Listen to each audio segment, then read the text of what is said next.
చాలామంది నా చుట్టుపక్కలలో 3 ఏండ్ల తర్వాత సినిమా వస్తుందనేది ఎవరన్నా టికెట్ కొంటారా అంటే ఎక్కడనో మనసు కలక్కుమన్నది.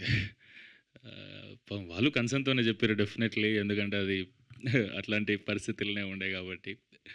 ఆహ్, కానీ మేము థియేటర్ విజిట్స్ చేస్తూ, పల్లెటూర్లలోకెళ్తూ, హైదరాబాద్‌లో కూడా తెలంగాణ సైడ్ అన్నీ ఎళ్తుంటే థియేటర్‌ల ఎనర్జీ మొత్తం ఫ్యామిలీస్‌తోని కలగలలాడుతుంటే సూపర్ అనిపించింది.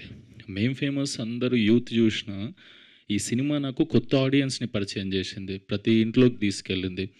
సుభాష్ అన్న అదే అన్నాడు, "ఈ సినిమాతో చాలామంది ఫ్యామిలీస్ నిన్ను చూడబోతున్నారు సుమంత్" అని. థ్యాంక్ యూ సో మచ్ అన్న. నువ్వు నిజంగానే చూసేటట్టు చేసినావు. చాలా మంచి విషయాలు చెప్పినావు సినిమాలో. మస్తు అనిపించింది నాకు. అండ్ ఆడియన్స్ అందరూ థియేటర్‌కి పోతుంటే పల్లెటూర్లోకి ముద్దాడుతుర్రు నన్ను తీసుకుపోయి. నన్ను మరీ సాయిబాబాలాగా చూపించిండన్న. అంటే మంచిగా అనిపించింది.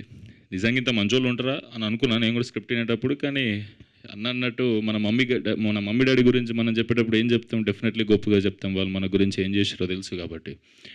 అండ్ వాళ్ళు మన గురించి ఏం చెప్తారో మనకు కూడా తెలుసు, ఎంత పాజిటివ్గా ఉంటుంది వైబ్ అంతా అని. సూపర్ హ్యాపీ అనిపించింది ఓవరాల్గా. జనాలందరి రియాక్షన్లు